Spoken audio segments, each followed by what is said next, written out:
What's up, Saints fans? We are back inside Black and Gold. Steve Geller and Jeff Nowak coming at you after preseason finale. So good to be done with the exhibition play and getting on to a little bye week before they have to get the real deal started. But Jeff, I mean, I think we joked about this on the pregame show even. It's like, I can't believe we had to endure 4 preseason games before.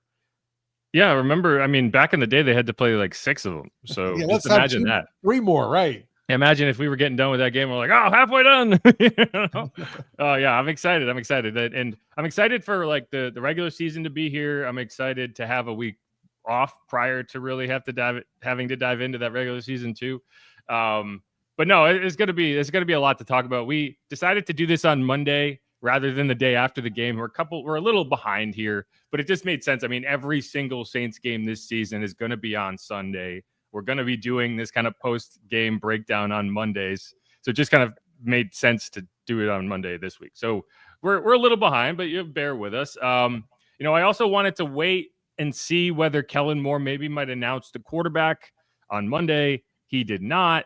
That made sense to me. We were talking about this prior, and I was like, I think there's a chance he does, but at the end of the day, I think the team is way more focused on roster cuts over the next 48 hours than the quarterback. And on Wednesday, you'll be able to come back and say, this is our quarterback. We're going to get ready for Arizona, and that'll be kind of its own day.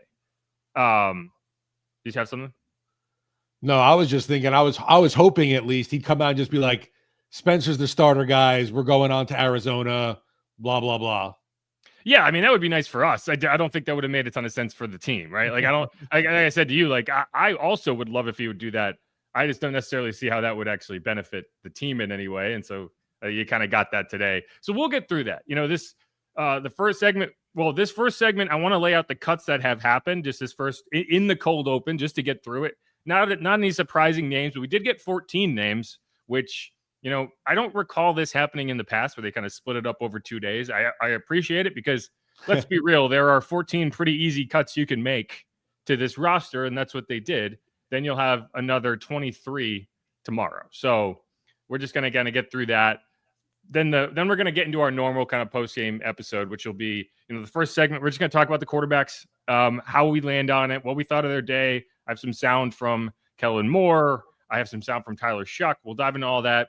Then we'll do stock down, and then the final segment will be stock up.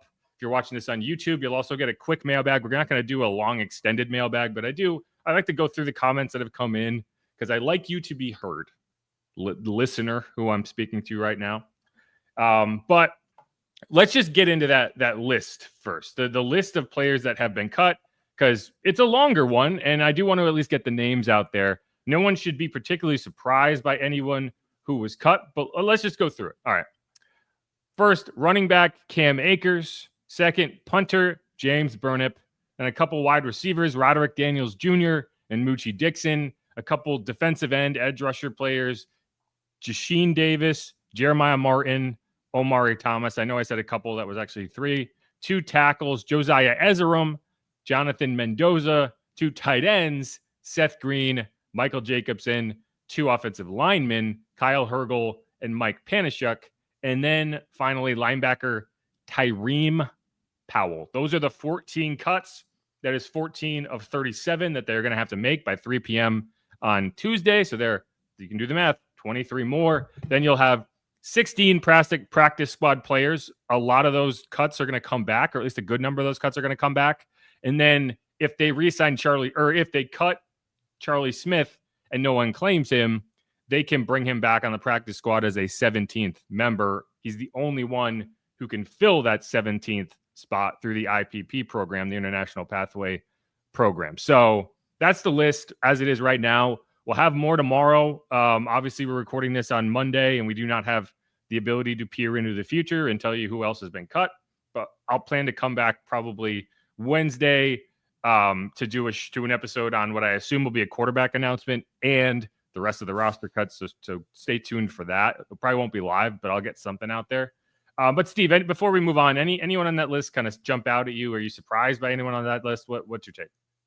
I won't say surprised, definitely, but I guess the biggest disappointment, if you want to say that, is at the punter position, because there was there was a lot of hype around Burnip coming in and how he was going to challenge Hayball. That ended up being the case, but man, then you get another rookie off the street that ends up unseating, the kid Hayball, who had so much promise coming out of Alabama. All I kept hearing about was the hang time. And I feel like we just never really were impressed by anything. Yeah. I mean, I just think no one really kind of, I don't think anyone in the punter battle really stood out, right? Like we're going to see, this means that Kai Kroger is the guy in line to punt week 1 for the Saints. For now. I don't think he did anything to really win the job. I just think that he was ahead of James Burnip. And so you cut James Burnip. I wouldn't be surprised at all if, hey, we see a player get cut loose from another roster and, he's the best option for the Saints, like Mr. Outside Hire. Like, I don't think that's out of the realm of possibility. And I don't know. I am a little annoyed at the punter conversation in general, because it's like at a certain point, just keep a punter for 2 years and let's see if he can get better year over year. Like, I'm tired of saying like, oh, we're going to bring in a rookie. And then throughout the course of the season, you'd be like, but he's playing like a rookie. And like, could we have a rookie punter? Again. It's just annoying. And like, one of the reasons, like, you look at Blake Grupe in year 3, right? Like, Blake Grupe in year 3 is a completely different player than he was in year 1. He's the same player, but he's so much more confident right now. And that's one of the reasons that he's playing well, because he has the confidence of having multiple seasons under his belt, and all the mistakes that go with a rookie season are done and you've learned from them. In this case, you're just a team that just continues to bring back a rookie punter. Heck, like, I didn't think that either of these guys looked better than Lou Hedley. Because at least Lou Hedley, you can say all you want about Lou Hedley, can't flip the field, whatever. I watched him pin at least 8 punts inside the 10 that in his rookie season, right? Like, did he have the monster leg? No, but I don't think either of these guys have a monster leg either, and they also don't seem capable of pinning a kick inside the 10. So I'd like at least one of those things, and I don't think the Saints have either right now. But the other thing, okay, so go ahead. It's surprisingly more of a mess than you thought it would be going into the season. It definitely doesn't inspire any kind of confidence in that slot going into the year. They just keep overthinking it, in my opinion, and they've been overthinking it ever since they cut Thomas Morstead, and that was the start of overthinking it. But that's a whole other conversation. I will say, Cam Akers isn't a huge surprise to me. He's probably the one guy that you could look at and be like, I like that guy. It would have been cool to keep him around, but I just think he was the 5th option in that running back room. I liked what Clyde did more than him. I'm curious to see what happens with Clyde tomorrow. Devin Neal's been getting talked up by his coaches. Like, that's usually a pretty good indicator you're going to stick around. And Kendre Miller is about as locked into that RB2 spot as you can be, which I appreciate, because that's one of my big questions was, how is he going to handle this? The only other one here I'm surprised about a little bit is Josiah Ezerum, and that's only because Landon Young went down, I don't know who your backup offense. I don't think you have a backup offensive tackle at this point. I feel like it hasn't been pretty at all though for Josiah.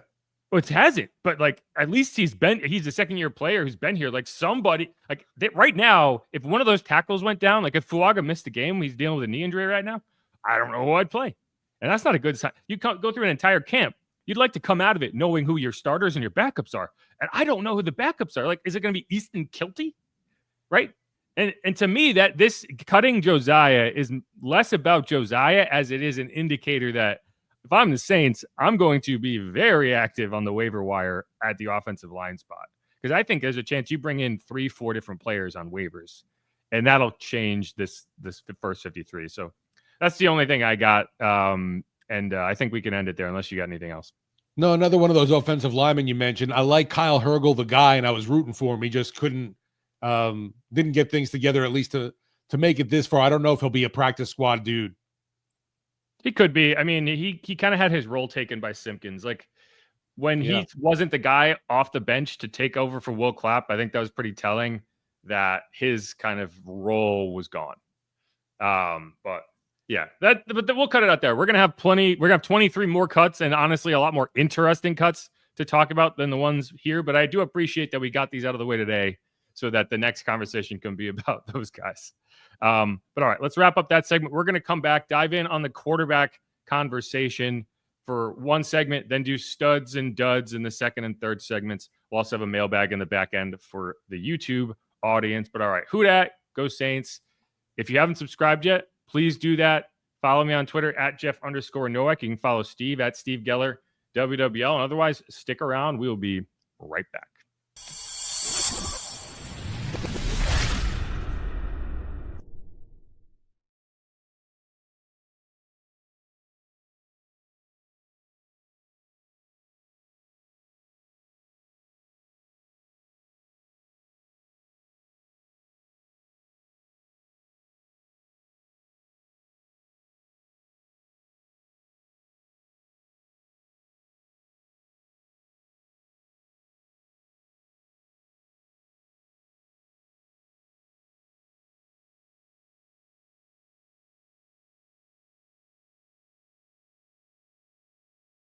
Out of the shotgun from the 11.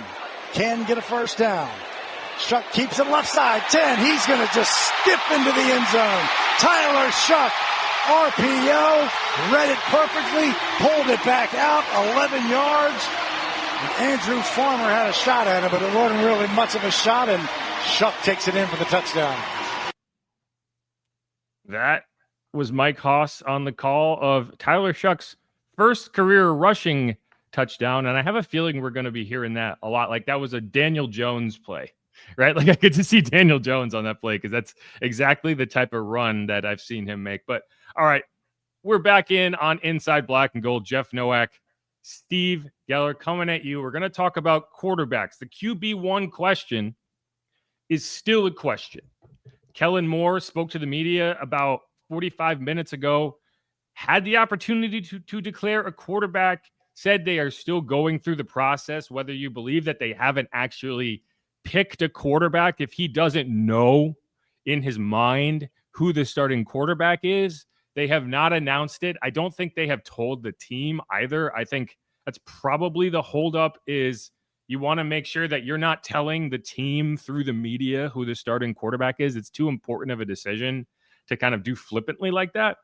But as of now, we still don't know the quarterback, so I'm going to ask you, Steve, what is your take coming out of that game on the starting quarterback? Who do you think it should be? Did anyone sway you in that game? Like, what are your thoughts? There was definitely nothing in the finale against Denver that pushed me either way. I'm still on it. It's down the middle. When you look at the numbers, we know that Rattler has that a little bit of extra seasoning to him after playing some games last year. And I don't know. I was kind of leaning towards the Rattler's den, but at this point, I figure why not just wing it with the rookie? I want to see more from Tyler. That's where I'm at right now. I want to see more from him, and I feel like I know what I don't want to say I know what I'm going to get with Rattler, but I want to build on more with Shough, I guess, at this point. And I know it's early, and you're kind of throwing him out there to the wolves, but it's been so close where I'm like, I'm ready to just roll with the rook. Yeah, one thing I'll say is, like, the numbers for Tyler, I think it's worth mentioning that in that game, Spencer got 3 drives, right, with the ones going against the first-team Broncos defense, and I would argue that the Broncos first-team defense is a lot better than the Saints first-team offense. Oh, yeah. And so Spencer went 5 of 8 for 43 yards, got into field goal range twice. I thought he played pretty well, other than, there was one ball that kind of was left behind Shaheed on a play that, you got to make. Bad throws happen. It was frustrating. I thought he operated well, other than that one kind of mistake, generally speaking. 5 of 8, 43 yards, no turnovers, a couple first downs.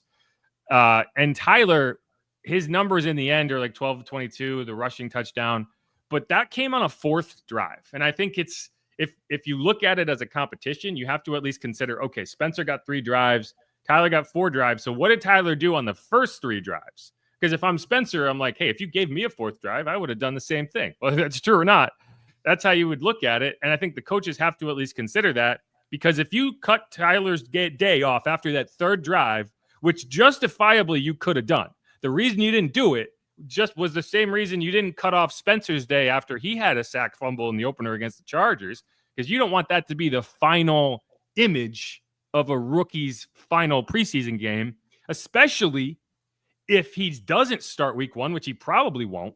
Then how long is he going to sit with that being the final play of live action for him is a strip sack turnover right after you gave him the ball on a quick change after an interception by Quincy Riley. So, what was Tyler's first 3 drives? 6 of 12 for 57 yards. He had the opening drive resulted in a 52-yard field goal. Now, there were a couple drops. Like, I think he's been let down by his receivers a little more than Spencer has. But, you just take it for what it is. 6 of 12, 57 yards, that 57-yard field goal. Then the next drive was a 3-and-out. Then the next drive was a fumble lost. So if you want to compare their first 3 drives of the day, Spencer had a better day. Now, if you add in that 4th drive for Tyler, that was a great moment. And I think that's going to bode well for him, like from a developmental standpoint. But I think from a competition perspective, I look at it as saying, I think Spencer did enough. Because I had him ahead going in. The only way he loses that job to me is if he completely crashes and burns. Like, whatever analogy you want to use, like, all I think he needed to do was kind of park the car in the garage without hitting any of the walls. And he did that to me. So that's kind of, I was there when I went into the game, and I'm still there coming out of the game. But that said, like, I do appreciate what Tyler was able to do. Yeah, you made me feel sad when you just mentioned the drops by receivers. That was that was ridiculous to start that game against Denver. And you knew right off the bat, it's like, this isn't good. You can't be pulling this against any defense, much less one of the more elite ones in the NFL. Yeah, Cedric Wilson is really wearing out his welcome for me. I appreciate him as a blocker. I think he does a good job as a blocker. But, I mean, I'm not sure I've ever seen that guy catch a ball clean. Every single catch is a double catch. He makes a lot of them, but then he'll drop. Like you talk about Spencer missing Rashid on that play, could have been a touchdown. Tyler made a great check on that play. Kellen Moore talked about it in his postgame. He made a great check against the coverage. If Cedric catches that ball, he scores a touchdown. Now, they scored a touchdown a few plays later, so it didn't end up costing him. It might have actually been the next play. But, like, that should have been I appreciate quarterback moments more so than I know Tyler can run. It was a good decision, a good read. He pulled it, got around the edge, and he pointed at the cameras, which I appreciate. That's a good sign that he, I don't know. I like stuff like that. Like being aware of everything that's going on. And that's just another thing. It's like, I'll find the cameras, so I get a good picture out of this. No, I mean, I just think like being aware and being able to make the checks. And I think for a rookie, I expect Spencer to be able to do that.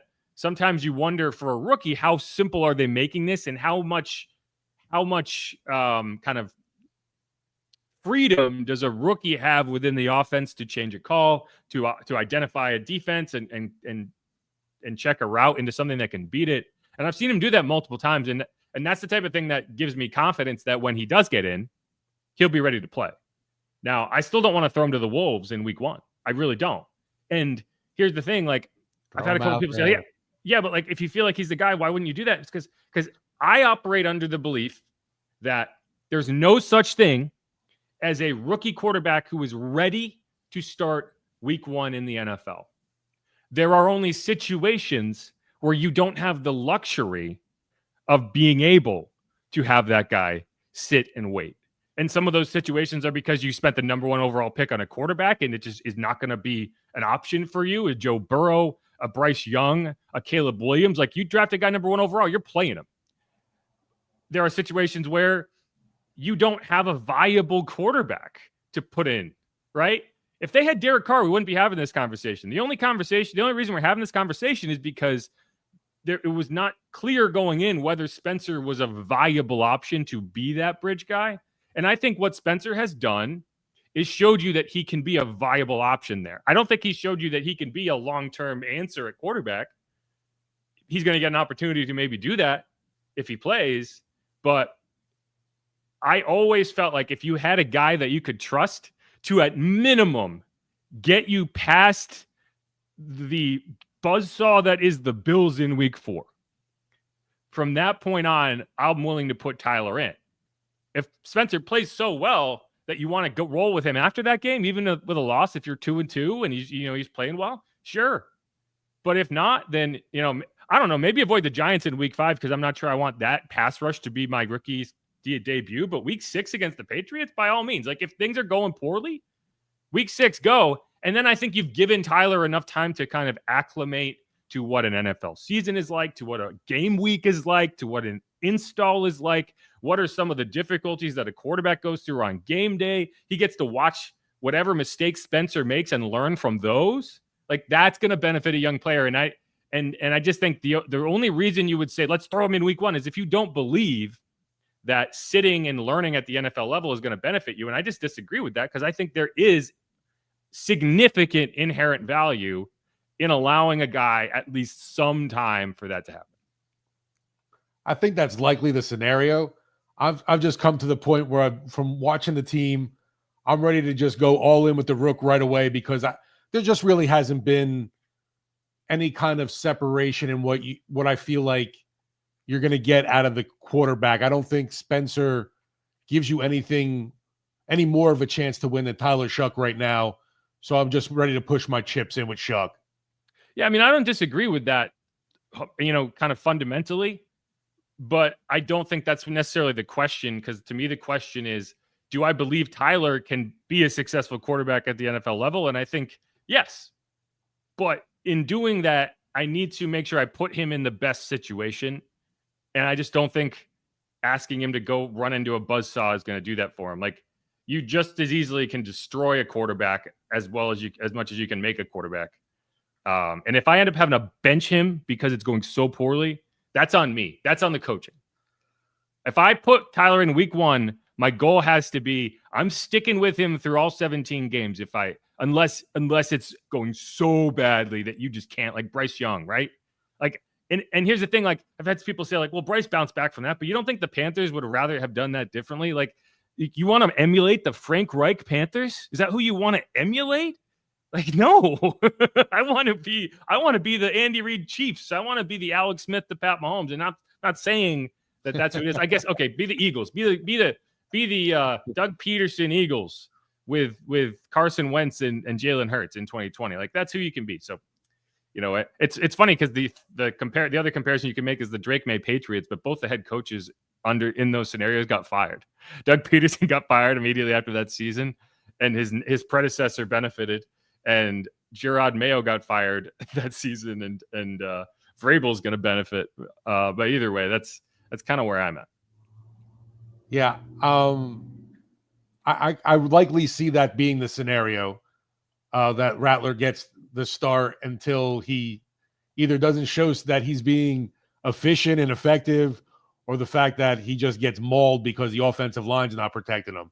But good. I think we all agree that we're going to see both quarterbacks this year.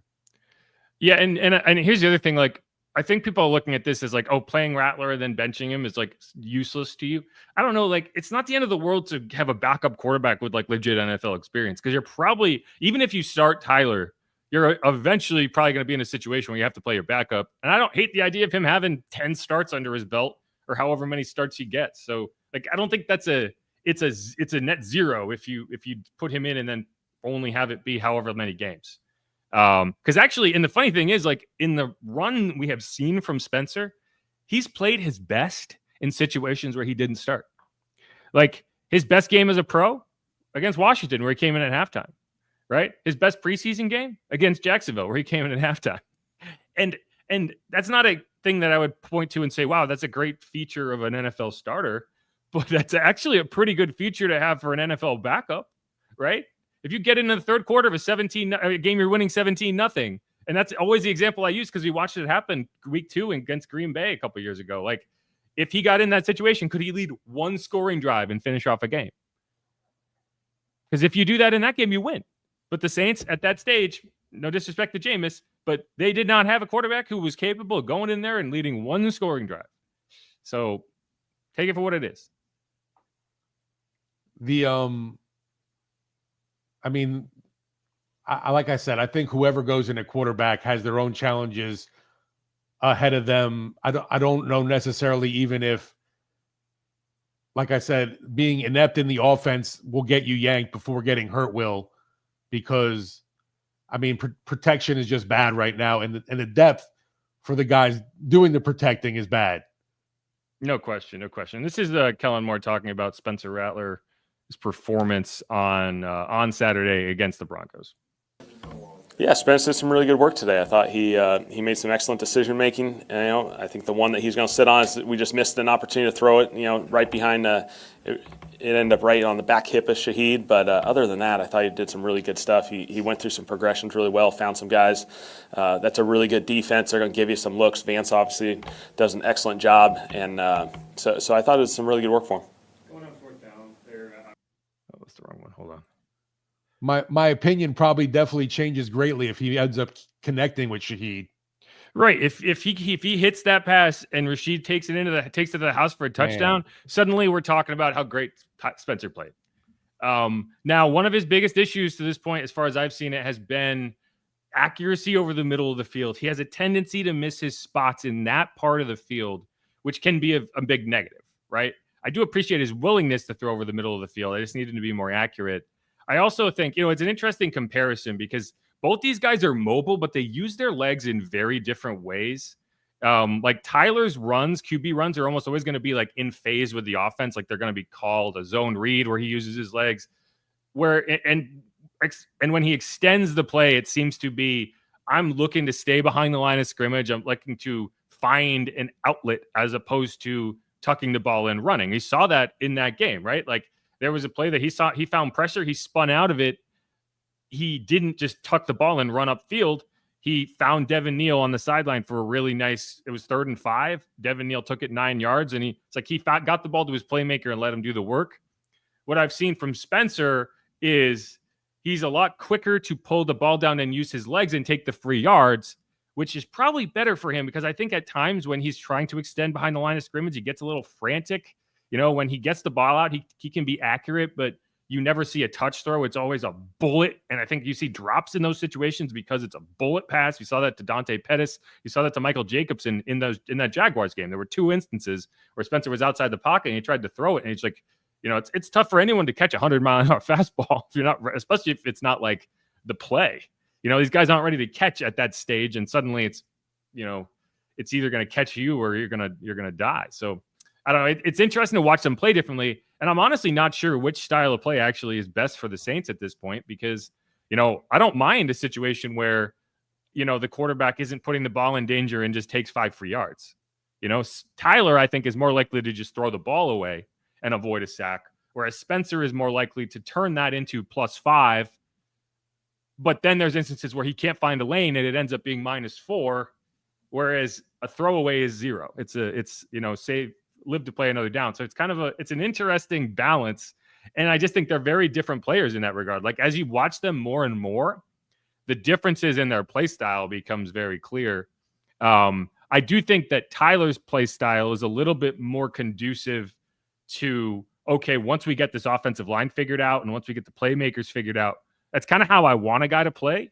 But in this instance where, I'm not sure about the offensive line and I need a guy who can kind of make something out of nothing, Spencer, I think, has an interesting ability to create.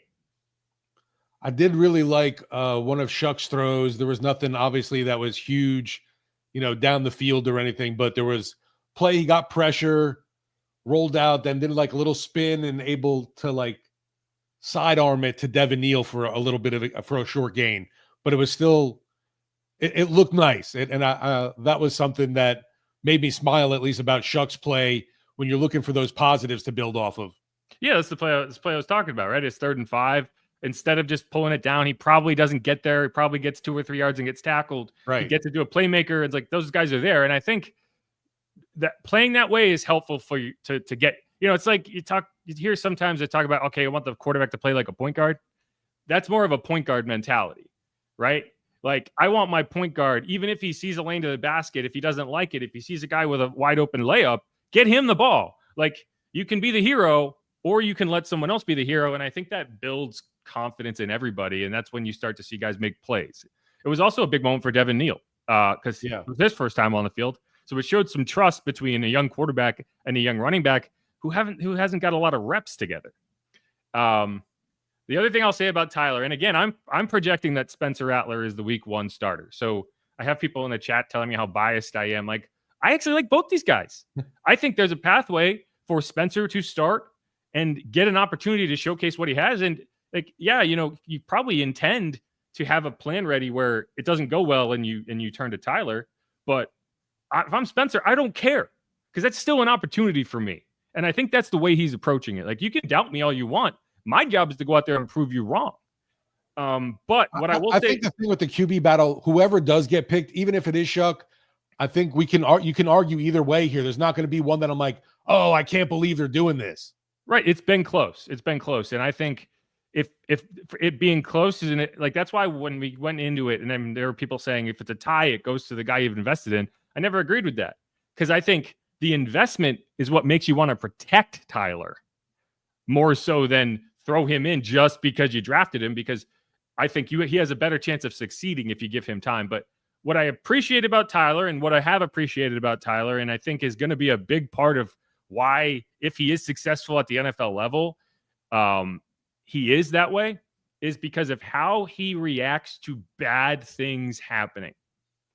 Both of his touchdown drives in this preseason have been immediately following bad turnovers, right? And while you'd like to avoid bad turnovers, they're going to happen. It's inevitable. No quarterback in NFL history has gone through a career without throwing an interception or putting a ball on the ground, right? But the best quarterbacks don't unravel after that. They lock in, right? That they have a bad first half. Like, how many times you can go through Tom Brady's career and find a lot of bad first halves, but he almost always bounces back, and like it becomes a game, whether he comes all the way back or not. Like, that's how you become an elite quarterback, is you don't just roll over. And this is Tyler kind of talking about that kind of adversity and bouncing back from it. And I asked him about kind of like what he takes away from doing that himself. There's 4 or 5 hard games right there at the beginning of the season. Yeah. Do you feel like you're maybe callous to some of like the emotional turmoil that rookies go through? 100%. I think that's why I was drafted here, was to kind of understand that coming in here, and I understand the stigma. You have to come in and be in an offense that previously had Drew Brees and a lot of really good quarterbacks and a lot of just a extremely well done culture in the whole city of New Orleans. But for me, I understand like we talked about, it's about continual growth. And you're not going to come in and be a Super Bowl team week 1. You have to believe that, and you have to operate it that way, but you're going to continue to climb and see what happens throughout the season. Like you said, there's going to be ebbs and flows, and I feel like mentally and physically I'm equipped for it. But we'll see. I think the biggest thing I learned throughout this whole camp and preseason process is you just, learn what you could from that day and then take it and apply it to tomorrow, and you'll be better off.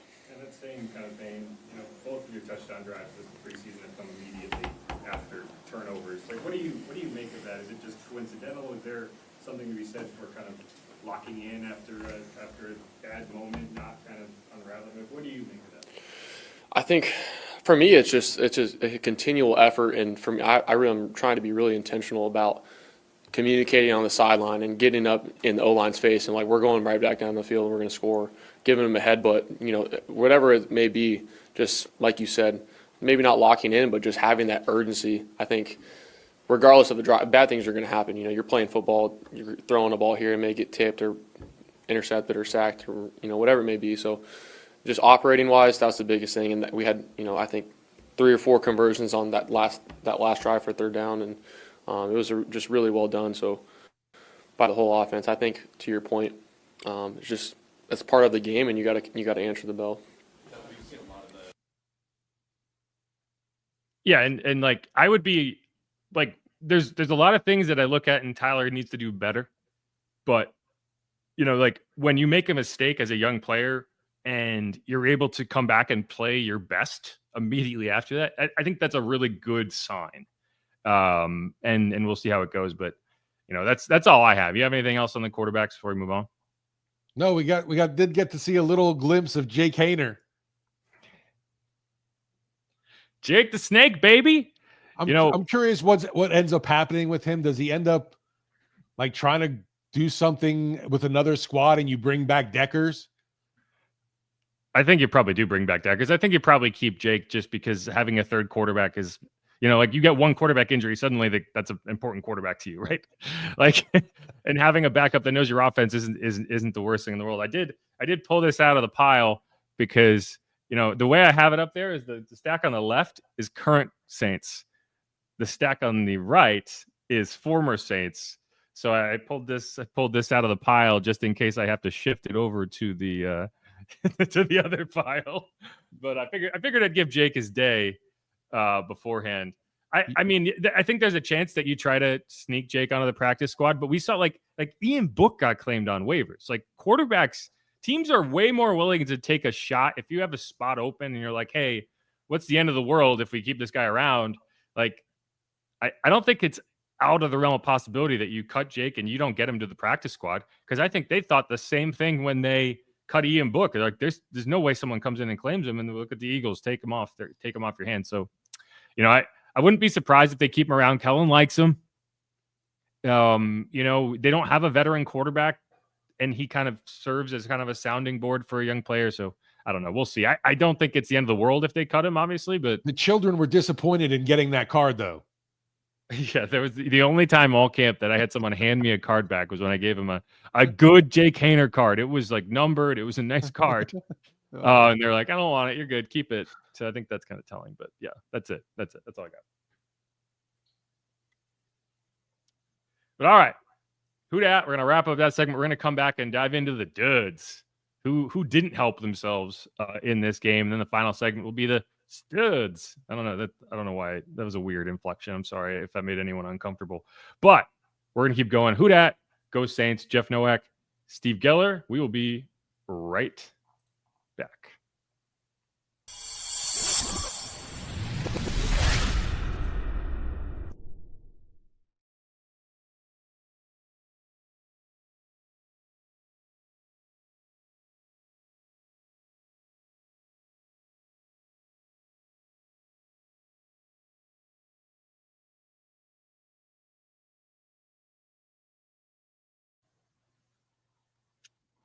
And we are back on Inside Black and Gold. Jeff Nowak, Steve Geller. This is our Monday episode. They played 2 days ago, but we are talking about it today because I wanted to wait and see whether the Saints might pick a quarterback. They did not. We just went over that at length. So now let's just kind of get into our normal episode. Like, one of the reasons we waited until noon was because there was a chance that this episode would end up being very different based on how Killenbore's press conference went. It was not. So we can kind of keep this standard, and our standard operating procedure is after a loss, we do the duds first. So let's dive into it. Do I have a duds graphic? I do. Wow, look at that. Stock down players. So Steve, let's start with you. Is there anyone who jumped out at you as a stock down player after the preseason finale, or in the preseason finale against the Broncos? I gotta say, after all the praise he was getting, and for good reason, Kool-Aid had a bit of a rough day. Courtland Sutton had an amazing day. I know there was one catch in the end. The one for the touchdown wasn't on him, but other than that, was getting toasted all over the field by him. Yeah, I think Sutton's a good player. You know, and for sure. You're like, oh, why were the Broncos so willing to ship out Devon Vele? Well, they have kind of this 6'4" stud wide receiver who they really, really like, and like he's gonna take all those big boy routes, right? Like, oh yeah, because I think that was a big part of why Kool-Aid was having a hard time. Is Sutton was just bigger and more physical than he was, and that's gonna be a challenge for Kool-Aid. Like, you know, it's tough because you're asking. I don't think you drafted Kool-Aid thinking, man, year 2, he's going to be our stud wide receiver or cornerback 1 who's getting all these matchups with the Jamar Chases and that's a big. Like, you never asked Paulson Adebo to do that. I mean, you did when Marshawn went down, but you didn't go into the season with that idea. And this year you are. So, yeah, it's tough. Like, you have to kind of grade him on a little bit of a curve because this is the first time he's being asked to really do that stuff. But no, I agree with you. I mean, I would feel a lot better about the secondary if he went out there and played better than he did. Yeah, I was like, man, when you're watching the connection that Knicks had going with Sutton, it just made you like take that little bit of a mental note going into your fantasy football draft too. I was just about to say that. Like watching that game makes me feel like I don't necessarily want Bo Nix. I don't think he's my quarterback, but I want Cortland Sutton because I think Cortland Sutton's going to have, like, I don't know where he's going in drafts, but I would bet it's too low based on like that he's going to be getting a ton of targets. He's going to be getting those touchdown targets, especially with the way Bo can extend. Like he's just going to be a guy that always looks open, right? Because he's 6'4". You can always see him. So no, I agree with you. I agree with you completely. The one for me is going to be offensive line depth. And I will admit, it's like painful. I have a heart, like the stock down segments are always tough for me in the preseason because I don't want to be overly critical on players because like the players that are really low on this list are the ones who are getting cut anyway. So I'm not trying to throw anyone under a bus. Like you're down on the depth chart because you weren't expected to make the team. So I'm not going to just body slam you after, like I don't need to talk about Roderick Daniels, like that he is who he is. Right. So I always have a little bit of a hard time finding negatives. Once you make the roster and we're relying on you, then I'll have a lot more punches to throw in these stock downs. But right now I try to keep it a little vague. And here's the thing, like we talked about this in the open. Like I was a little surprised they cut Josiah Ezerim just because you already lost Will Clapp. You lost Landon Young. I don't know who your backup offensive tackle is. Maybe that says to how little they thought of Ezerim. Yeah, right. And I have not been impressed with him at all. Like, don't get me wrong. Right. I think he's kind of like a free space. You need someone. And like, is it going to be Easton Kilty? Is that a guy you're going to rely on? I think you're going to have to make claims. And I think you have to order your waiver claims, right? Like you have to put them in an order because if you're up on the list, you get one and then it goes through the cycle again. So what's your number one waiver claim going to be? It's going to be whatever offensive tackle you find that you think is better than everyone you have. Because there's got to be some. There's got to be some. No offense to these guys, but these are not NFL backups in this room, at least not right now. Like maybe in a year or two when they develop. You don't have that right now. Shane Lemieux is out there as a potential backup center. Torricelli Simpkins, I think, has played well. I think he's a guy that you look at and say, I feel good about him as a backup guard. I think he's going to make the roster. But if any of these starters go down, which we've already seen two of them go down, I don't like what I see. No, the whole situation isn't. It's very concerning. You're starting left guard that was just getting acclimated to a new position. You barely got to see. You know what I mean? And it's really disappointing too for Penning. I saw him. He's just on the sideline in a boot. I don't want to see him in a boot. That's not a good thing to see. Like I think people overreact to the boots in general because anytime you're recovering from something, but when you're just hanging out in public in a boot isn't good. Yeah, usually they don't put a guy out there in public just because of the visual is going to be viewed negatively.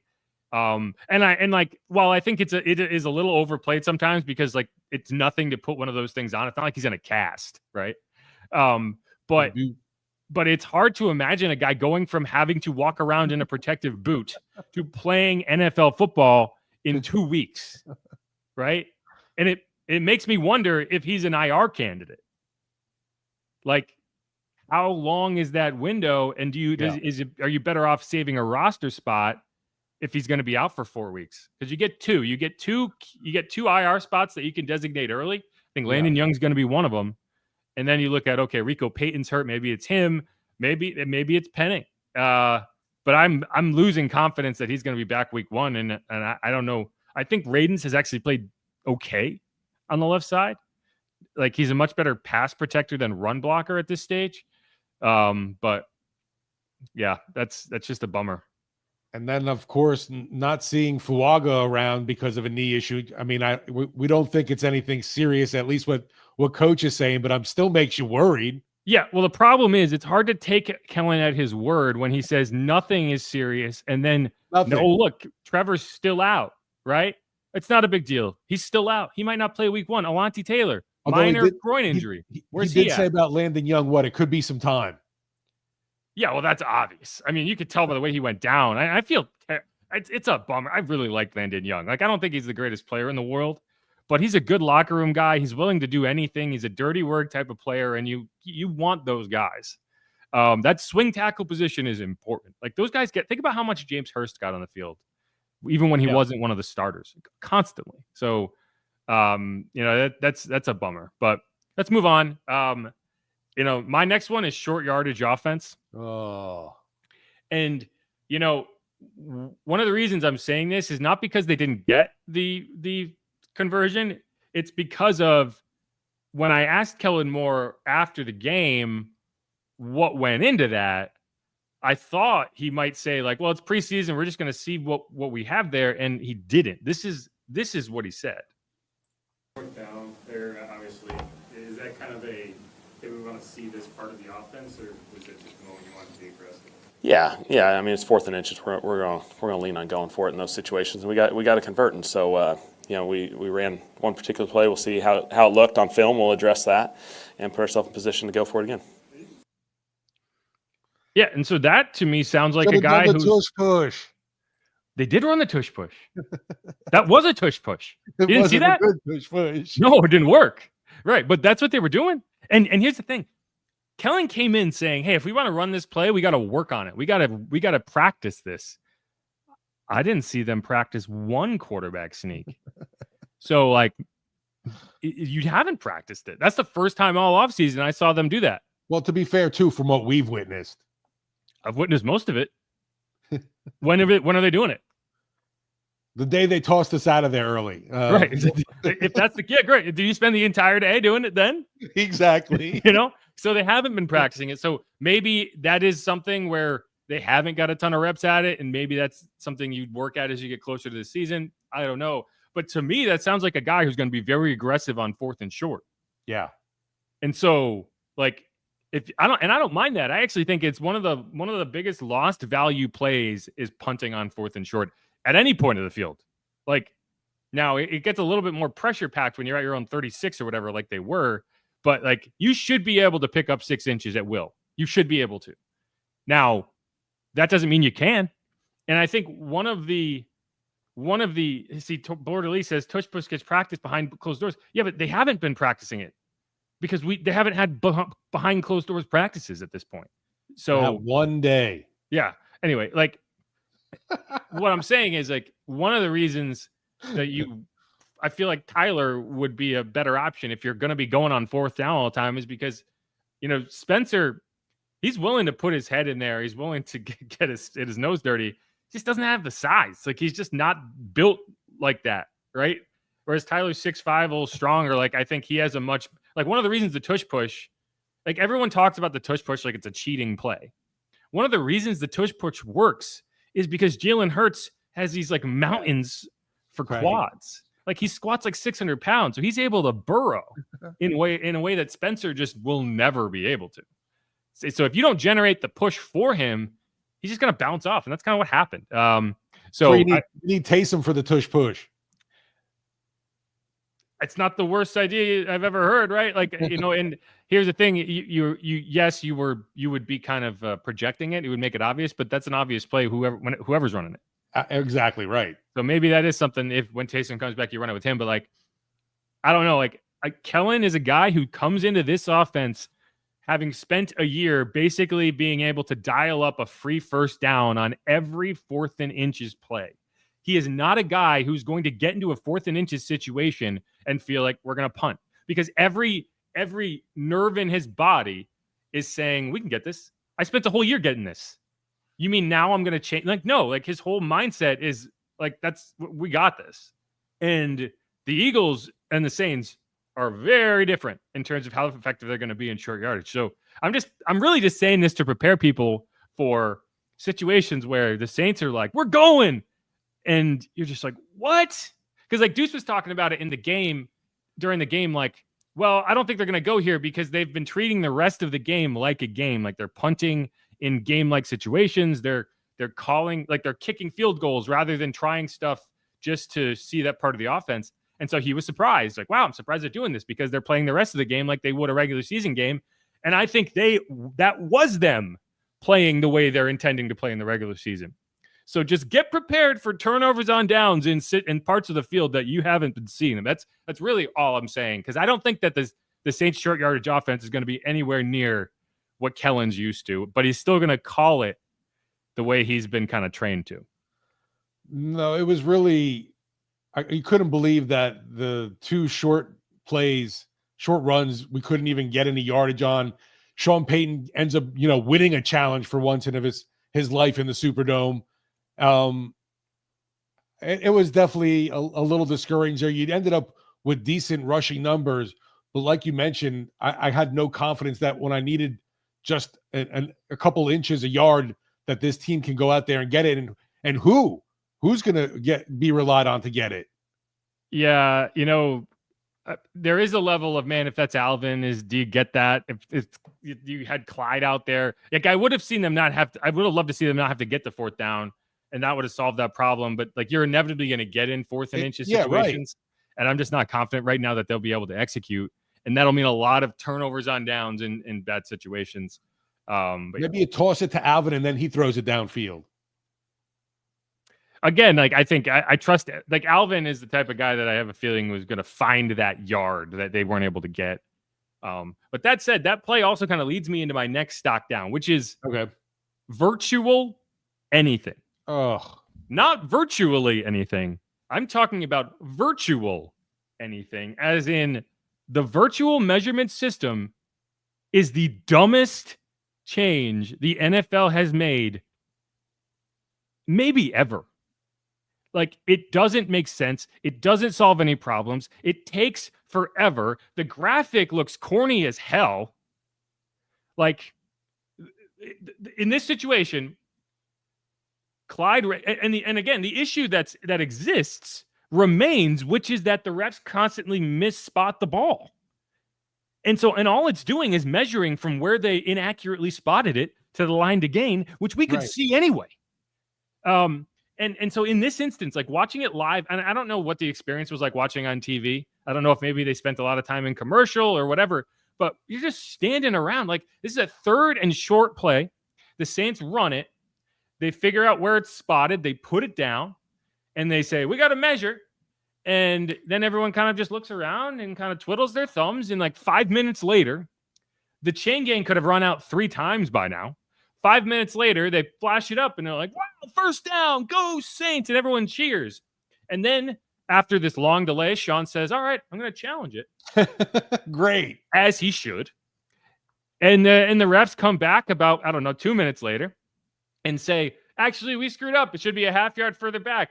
4th down. They didn't even measure it. They didn't even use their stupid virtual measurement system to show how far it was, because they knew it was going to take too long. And the fans are booing. I don't even know if they're booing the decision. They're just booing the fact that it's like, we have to sit through another measurement. So they didn't measure. Then the Saints run their sneak and it gets ruled short. Guess what they didn't do? They didn't friggin' measure. So like, I don't even know. Like, they just ruled it short. It couldn't have been, they didn't mark it back. So it couldn't have been more than like a half yard difference. He got some forward momentum.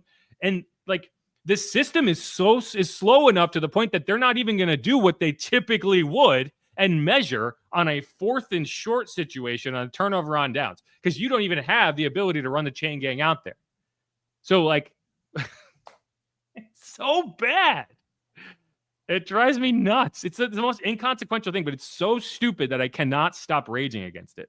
Hopefully that there's like national outrage on this one and can be quickly done away with. Like you said, just go back to the chain gang, please. Right.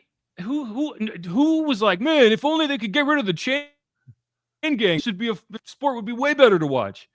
Meanwhile, the chain gang is one of the actual interesting things about the game. And when they come out there, they stretch out that final link. You're like, oh. And instead we get this stupid ass graphic up there. Like, now we just need a Netflix series like the Ode to the Chain Gang. That's all I got. And I mean, I feel like we got, I'm not going to be hypercritical of the guys who are definitely going to get cut. Like, they're getting cut for reasons. And like, I don't think we need to sit here Will says, pace yourself. Like, no, I am going to rage against this as loud as possible. And I know your cat would agree if Clyde Jr. was still here with us. Anyway, okay, that's all I got. Steve, you got any more stock downs before we move on? His stock wasn't high, and I think you mentioned the name and Cedric Wilson Jr. Sorry, I'm putting you here because that was just, you got to catch that ball. No ifs, ands, or buts. There's nothing around you. Yeah, for a guy who is suddenly fighting for a roster spot, man. You know, like I felt like his roster spot was safe, and then they made that trade, and I'm like, man, you don't have to keep him around anymore. Right. Like he was safe because he was the only guy that I could send out there viably and have him block. Now it's like, so just saying. But all right, let's wrap this up, hit a break, come back, and talk about some of the good things that happen. Again, I'm Jeff Nowak. He is Steve Geller. You are the listener, and thank you for being here. Make sure you subscribe, rate, review. Hit us up on Twitter. You can find me at Jeff_Nowak, at Steve Geller WWL. You can follow the show at Saints_pod. If you haven't left us a review, please do that. It's nice. I haven't had a review in a while, and I'd like to hear from y'all. So definitely throw that in there if you listen on Apple Podcasts. I think you can put a review in on Spotify now. I think they changed that. But either way, one more segment to go. We'll be right back.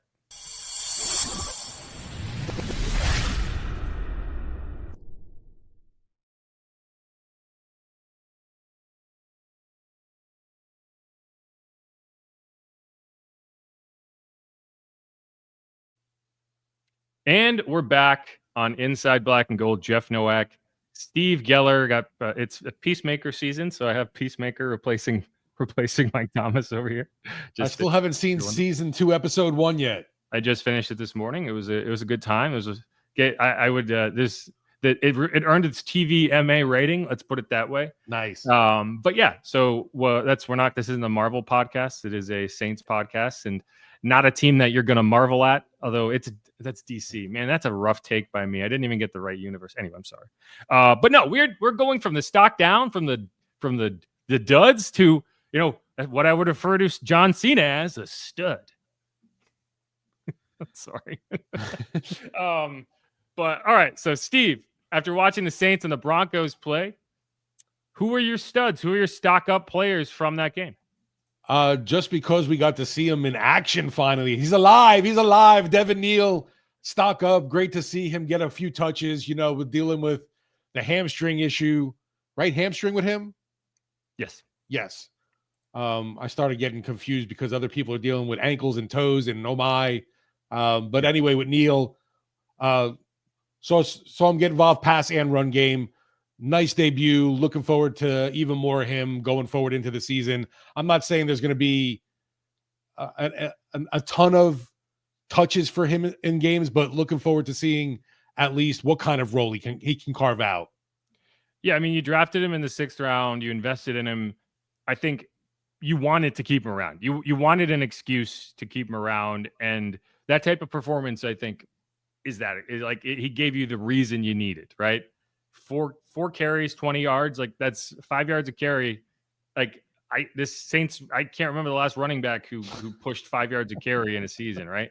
You know, and then that catch for 9 yards, like picking up your quarterback, getting a first down in a situation where it's kind of a dead play, like it's going to go a long way, right? This is what Kellen Moore had to say about Devin after the game. Oh yeah, Devin. Yes, it was great. It was great for Devin to get in there. I thought from a protection standpoint, pass catching, run game, I thought he had a couple on that drive with Tyler late in the game in the 4th quarter. He had some big-time plays, and you can just tell he's a really smart player. He's a really heady player. He did some good things for us. A lot of the starters got several. He is a smart player, and I you know, the first time I talked to him, I was like, man, okay, like, because you don't know, you have guys coming out of college, everyone kind of is their own person. You assume everyone's operating at the same level, but that's just not true. Like some guys just understand the game, like process the game differently. And like immediately it was like, well, okay, like this guy's operating at a high level for a rookie. That's why you can trust him in pass protection. That's why he seems to pick things up quickly. And no, I was impressed with him. That's what you want to, like, you want a coach getting asked about you after the game and saying that type of stuff, because that's how you talk about a player you intend to keep around. Right. If it was kind of generic, if it was like, like, we'll see, we have to look back at the tape, like, then that's like, okay, he just doesn't want to have a bite that ties him to a player he cut 2 days later. So no, I agree. He was on the top of my list too. Yeah, just wish we could have seen a little more action from him in the preseason, but I don't feel like you're willing to risk. I'm not saying he would get picked up. You're not willing to risk him getting picked up by another team, and I don't think you try to sneak him on the practice squad kind of thing. Yeah, no, I mean, like, I think you could sneak him onto the practice squad. It's like there's no guarantee that if you cut him, he gets claimed. But I just think all you can do, like, it's not like you're going to call around to the 31 other teams and say, hey, if we cut this guy, you're going to claim him, right? Right. So you kind of have to just go on faith. And I just think in a situation where you have a rookie running back who, I'm sure other teams had a high grade on him coming out and it just didn't land. Well, there was a lot of running backs. Like if you're a team that already took a running back and you still like that guy, but you're like, because we got other positions we need to address. Like, I just think it's way more likely that a team kind of speculatively adds a guy like Devin Neal as opposed to, you can cut Clyde and he doesn't have to even clear waivers. Like he can just you'd be like, hey, if you have an option somewhere, go take it. Otherwise, we'll gladly sign you to the practice squad. That's a bigger question. They cut Cam Akers. Yeah. So it's now obviously Kamara and Kendre. So the question becomes, okay, how many running backs do you keep? And if Devin is one of those guys, which I think he will be, then it's like, okay, if you keep 3, that's your list. If you keep 4, which I think they will keep 4, then deciding between Clyde Edwards-Helaire right, and Velus Jones. And that's tough for me. Yeah. Because I think Velus gives you like, I think Clyde as a running back is better than Velus Jones. But I think Velus' skill set adds something to your offense that none of the other running backs do. He can return kicks, and I think return pretty well.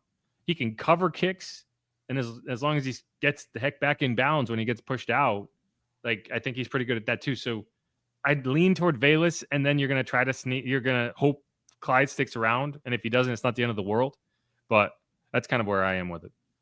Both of them for me, I feel like I can get to the practice squad, and I'm not sweating if they don't.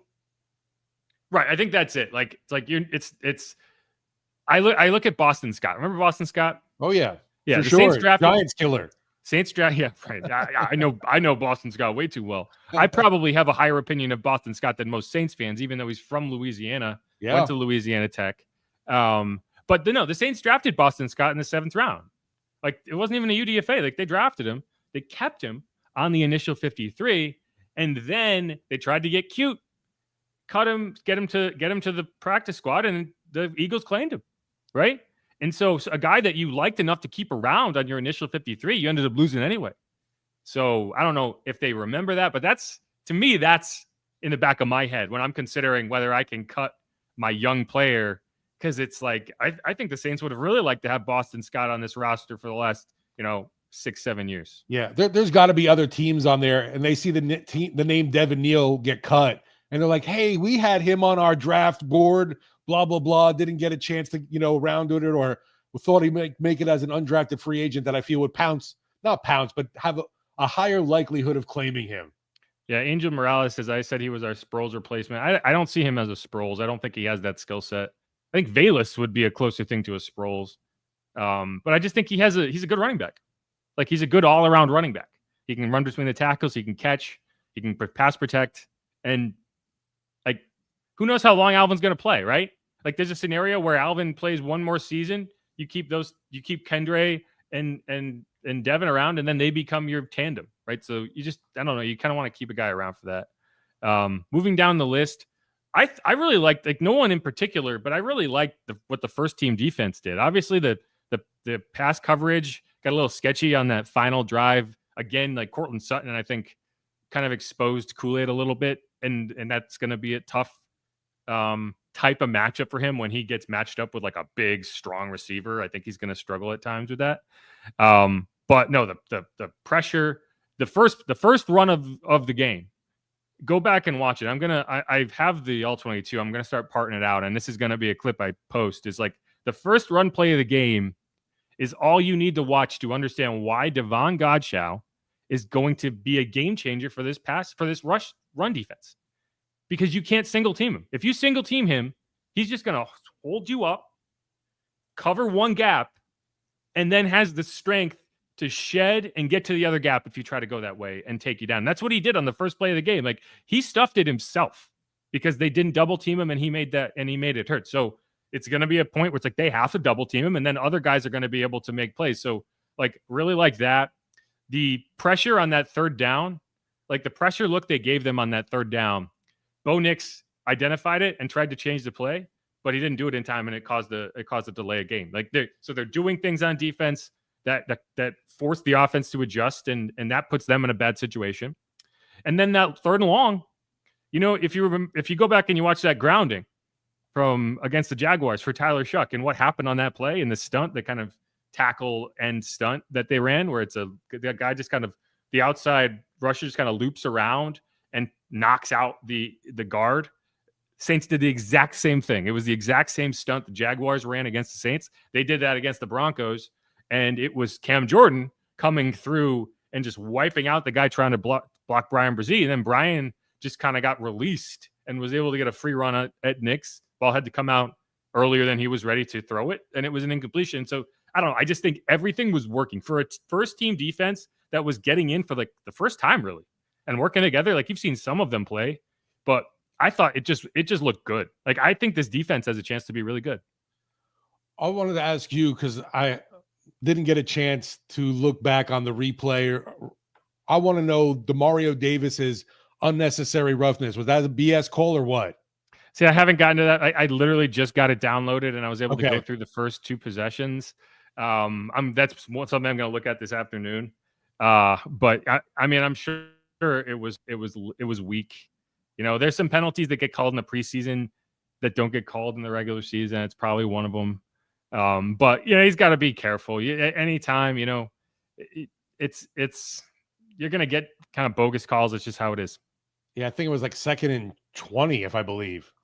It was 2nd and 20, and then it was a free first down. And that's why, like, that drive for the field goal, I kind of look at it as kind of like this shouldn't have been still on the field, and it looked like, to me, it looked like a 15-yard penalty for playing football, but Gotcha.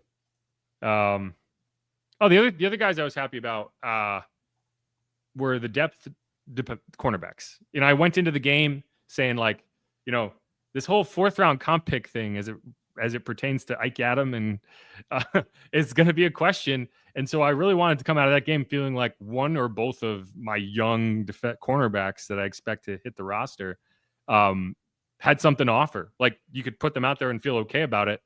And I actually thought that was the case. I thought both Quincy Riley and Rajon Wright played well. Rico Payton's dealing with an injury. I think Rajon has had a very, very kind of under the radar good camp. And I think people kind of quit on him after he started fighting with Brandon Cooks because he's kind of an agitator. But I don't know. I kind of want an agitator in my secondary room. And it gets annoying for the wide receivers who have to go against him. But once the season gets here, I want him to piss off the other team's wide receivers. Like, that's a good trait. Like, one of the reasons I thought CJ was so effective is because he was just a king agitator. And the problem is he would agitate his own teammates at the same time. But no, I think Rajon, like, he's a intriguing young player. He's very physical. He always seems to be around the ball, right? And then Quincy Riley is the ultimate ball guy, as Kellen Moore said it. And this is exactly what Kellen had to say about Quincy, which I thought was a good breakdown by him. He's a ball guy, and he just continues to be around the football, and when you're around it, good things happen. And so certainly he's contributed to a number of big-time moments. That was a big-time stop for our defense, gave us an excellent opportunity to go drive it. From an offense perspective, we weren't able to capitalize on that sudden change, which was unfortunate, but that was a big play for him. If I can ask about that. Yeah, and that was the strip sack came immediately after that. They also got a penalty for players not in uniform running onto the field, which is kind of funny. I remember in the game, like, Deuce was like, that they never call that. This happens all the time. I can't believe they're calling it. And I don't think he realized, like, the issue wasn't that the players kind of ran onto the field to celebrate. The issue was that so many of the players that ran onto the field weren't wearing uniforms. So it kind of just looked like assistant coaches and like staffers running onto the field. And that's why they threw that flag. So it's one of those things that in the regular season, you wouldn't get that penalty because those guys would be in uniform. Yeah, they weren't used to that. Right. And it was a good moment. It was a nice little play by him. Anyone you got? I'll give a little shout out to the rookie D lineman, defensive tackle Vernon Broughton. I thought had a pretty good game, and was nice to see him. Two pressures on the quarterback, 2 QB hits, something like that, but was being a nuisance, and that's all I want to see do, be that pest. Yeah, I can't remember exactly when it came, but he did have a really nice hit on the backup quarterback. I've lost track. Who's the backup? Not Stidham. It's Ellinger. Yeah, pride of Westlake High School. Who had a ridiculous touchdown pass. That's so annoying. It was annoying because for 99% of quarterbacks. It was annoying because the Saints won that play and lost that play at the same time. Man. And they were set up in a situation where we might have potentially seen a 65-yard game-tying field goal from Charlie Smith.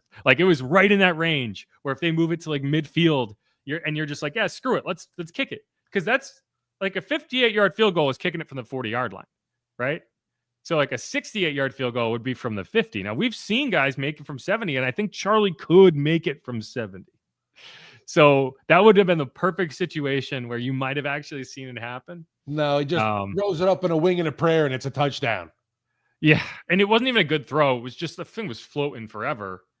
Anyway, but no, I agree with you. I thought Broughton had a couple nice moments, and for a guy who's had a really kind of understated camp, it was good to see him make a contribution. He did recover the fumble against the Jaguars, and no, he had one hit on Ellinger that was impressive, not just because he got there, but because a rookie gets his first big hit on a quarterback and has the presence of mind to get the hit, make sure he gets to the ground, but then kind of rolls off, right? Because I'm sure there's a lot of guys, I'm sure their first hit on the quarterback, they're going to get excited. They're going to try to drive him. And then they go, 15 yards, right? So it's impressive to see a young player with that, kind of mental awareness. Because that can, it's those hits are great, but if you get the penalty, then it's you might as well have just give him a free 15 yards. You did hit the guy, but you also cost your team at the same time. So no, I like that. There was another play. It was a screen. So it's not really wow, he got pressure on the quarterback. They let him through, but he's a pretty athletic dude and he can move. And he was able to get in Ellinger's face fast enough and get his arms up that he disrupted the screen. And that's one of the reasons Quincy Riley was able to intercept it, because Ellinger wasn't able to make the throw that he probably wanted to, because Vernon Broughton was just, maybe it was because he had the memory of the last time Vernon hit him. But he kind of created, I won't say he created the interception, but he made that really difficult on Ellinger and it turned into an interception. So yeah, I think that's a good call. I think I did have him in here, or maybe I didn't. I should have. But no, it was a good call. I agree with you. Vernon Broughton brought it. Vernon brought him down. There you go. Okay. We haven't talked about Blake Grupe, and it's tough because I want to have him on my stock up every week, but we call it stock up. Mr. Automatic. And how can his stock Mr. be Worldwide? Right? His stock is peaked. And I mean, he's just so did you ever have a think for a second he was going to miss? Even for 56. I was just what he's had and been doing throughout camp. The reason that I'm just, I guess, more enamored with it now is the fact that WWL's Bobby Abe are constantly hear from him how this is the best kicker performance he's ever witnessed training camp. And he's been around Hall of Famer Morton Anderson. So, I mean, kudos to Grupe for sure. Groupies. I watched Will Lutz in camp. I've never seen a guy kick like this, right? He's also just I don't want to use the word moxie, but he's got a swag about him. When he made that kick, he kind of just turned and stared. I don't know. I need to talk to him because I want to ask who he was looking in for. Probably Rizzy. I don't think he was mean mugging Will, but that would be kind of a baller thing. It was probably Rizzy. He was just looking to find Riz, and then they have a good relationship. It wasn't exactly kind of just poking each other. Yeah, and it kind of had a Steph Curry feeling because he was I don't even need to watch going in from 56. no worries. Once a guy that was stopped by security because they didn't know he was a player. Yeah. And no, and I mean the only thing you can say is like, he doesn't have it. He probably couldn't make it from 70. Oh, darn. But I feel really good about him making it from 56 to 58. And those are the kicks you're actually going to take. And like, if you can, like, that's such a luxury when you can get to their 40-yard line and feel like, hey, if we don't lose any yards, we're getting 3 here. I went into my fantasy football draft yesterday and I jokingly was saying draft day, and I had Kevin Costner and I was like, Blake Groupie, no matter what. No matter what. Yeah. I mean, I feel like I'm going to be able to, I have my, the league that I've been in for the longest and actually take the most seriously. Like I have a few smaller leagues, but like this league, I'm going to get Blake Groupie. There's no question. And it's going to be the steal of the draft. I'm going to get Blake Groupie and Rashid Shaheed without any problem whatsoever. And I think both of those guys are going to have huge fantasy seasons. Couple others. Charlie Smith, I thought, he made a 52-yarder. For all of his struggles to start camp, he's now 4 of 4 in the preseason games. And I think he's done enough that you're gonna be like, okay, if he doesn't get claimed, we're keeping him around, and maybe we do this again next year, because I still think that leg is kind of generational. And if Blake ever got hurt, it's not a terrible option to give him a chance. Like, maybe not 3 games if he's struggling, but I would not have qualms about saying, hey, let's see how this goes. Now, what Blake has that Charlie has not shown is Blake was hitting perfect kickoffs. I don't know if you noticed that, but every single one of his kickoffs, he was able to bounce it at like the 16 and then force the guy to field it around the 5, which that's the perfect kick because you get to start moving when the ball hits the ground. So that's an eternity for the returner as it's kind of like floating towards them. And if you can do that consistently, because they're not going to want to line up at the 16 to field it. And once they do, they start creeping up, hit it over the head. Well, Rizzy found Groupie, right? Or like brought him in. Yeah. So but, that's like he like knows he's tailor made for what he they found want Charlie to do now. too. He's found Charlie too, to his credit. But no, I mean that's the part of it that we kind of ignore is the kickoffs. But I think he was an asset on kickoffs too. And Charlie has struggled on kickoffs. He just can't seem to get that balance of where he needs to kick it. He's put too many into the end zone. And the difference between starting at the 20 or 25 or starting at the 35, it's a 100-yard field. It's 10% of the field. But I did think Charlie, from a kicking perspective, has really kind of settled the waters there. Couple others. Kai Kroger is your punter. It's for whatever that is. Like, I don't think he did a ton to impress me, but he did. Right. He is your punter. So we'll see how that goes. Kendre Miller has had a really kind of solid camp. Nothing amazing, but he had a few nice runs in that game. 2 of his best runs from preseason have been negated by bad holding penalties. It's not on him. But it's good to see him kind of get through it healthy. I was going to say stock up on Kendrick's health. Yeah. And then my only other one, Trayton Welch. And it's honestly less about Trayton and more about he and Tyler Shough have a pretty strong connection, it seems like. And if you're a depth tight end hoping to stick around, probably not a terrible thing because Tyler's going to be the quarterback for this team at some point.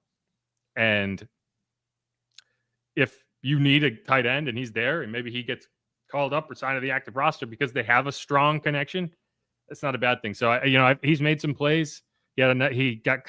They dropped a coverage in this game. He had a long catch. He had that nice play the other day.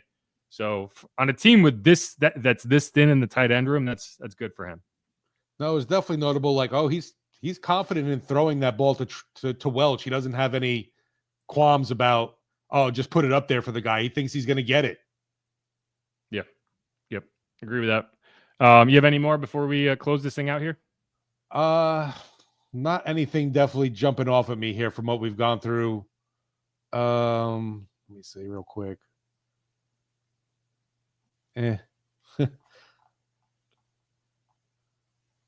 answer can be no. I won't be mad at you. Yeah, nothing really more that I'm willing to say stock up from that game. It was definitely a game I wanted to see a lot more from the offense that I didn't, unfortunately. Yeah, right. You still haven't seen that touchdown drive with the first team offense. Although, hey, if Spencer completes that ball, then you have it. Probably, I think he scores there. So, I did think the first team offense played better. Like the run blocking was better. They created some holes. And again, like it's important to mention that's a really good Broncos defense. Like we saw it firsthand last year. Like that is an impressive group. So you do have to kind of weigh that. And I don't think Sean was holding anything. I mean, they're holding some stuff back, but I don't think Sean was like, hey, Vance, go easy on him. He wanted to win that game. Like obviously it's not as big as it was in the regular season last year, but he still didn't want to walk out of there with a loss. I just remember it just felt like constantly. It was like they still have the ball. Yeah, I agree. I agree with that. But all right, let's close this thing out. Again, I am Jeff Nowak. Let's close this thing out. Again, if you're watching on YouTube, we're going to do a quick mailbag, get through some of your comments, questions, and then kind of roll into the rest of the week. We've got a lot of cuts to talk about tomorrow. There's going to be 27 more cuts. And then I have a feeling on Wednesday, we're going to get the quarterback answer. Maybe on Tuesday, but I'm not optimistic about it. I think Kellen's going to want to make that about the cuts, which probably should. I mean, that's only fair. Like you cut all the players, then you have a team meeting and announce the quarterback. Then Ian Rappaport tweets about it. And then we have a press conference on Wednesday where he officially announces it. Like that's my prediction for how it's going to go. But we'll have to wait and see. I'm Jeff Nowak. He is Steve Geller. Thanks, everyone, for hanging out. Who dat? Go Saints. Easy, y'all. Beat the Cards.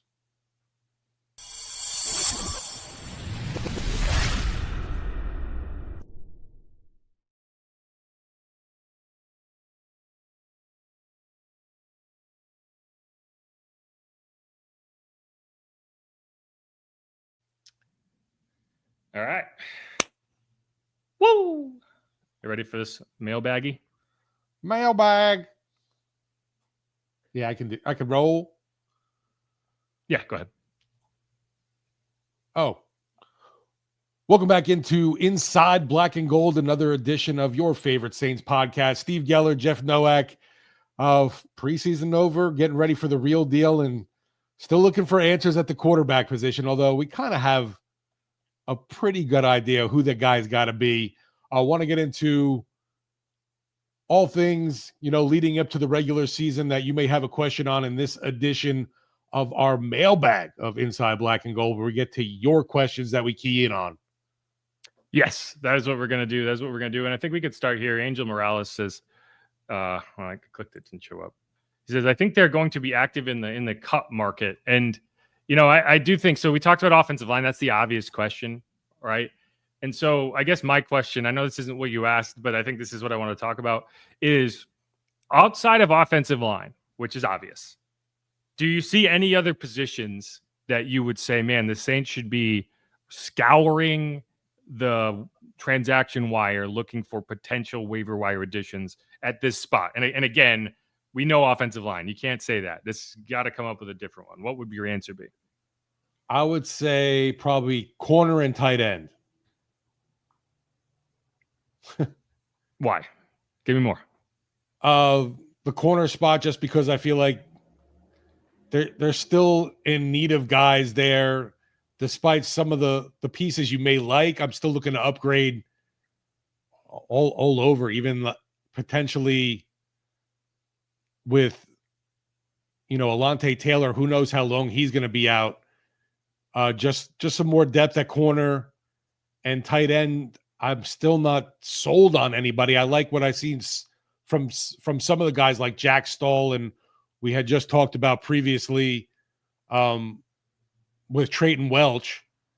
You're still looking for more of that pass catching threat to go alongside of like a Joanne Johnson. It's funny you said Joanne, and they actually I can't remember when, but they had signed a player named Joanne. And it was like it was pronounced that way. But no, I agree with you at tight end. I don't agree at cornerback. I mean, yeah, if someone got cut loose that you really liked, you could make a move at any position. I just don't think you're going to find someone on the waiver wire that you're going to bring in, but maybe they do. I agree at tight end. Like I think if you can find a guy at tight end that has some pass catching chops, like some real pass catching chops at the NFL level, especially if it's someone that Kellen has worked with before, and or the coaching staff in general has some familiarity with, 100% I could see them bringing in somebody. But I don't know. I can't. I think corner is probably a position that you're. I don't know if I could say happy with, but I think you're going to roll with the players you have. I actually think Ugo Amadi, for all it's worth, has played pretty well in that star spot. Like Terrell Burgess has been hurt, so we haven't seen him. He would be my next up. But, I think one of the advantages that Ugo has, and it's kind of like built into a disadvantage he has, is that he's small. And when he blitzes, I think he's easy to miss. Like when he's able to kind of hide behind the big lineman and then just go, like I think he catches some people off guard because they don't see him until he's there. And I need him to wrap up. I need him to get better at just making the tackle when he gets there. He had one where he kind of, he tried to light up Ellinger rather than just kind of like force him to, you got to be like a grizzly bear. And instead he like tried to blow him up and Ellinger kind of just sidestepped him.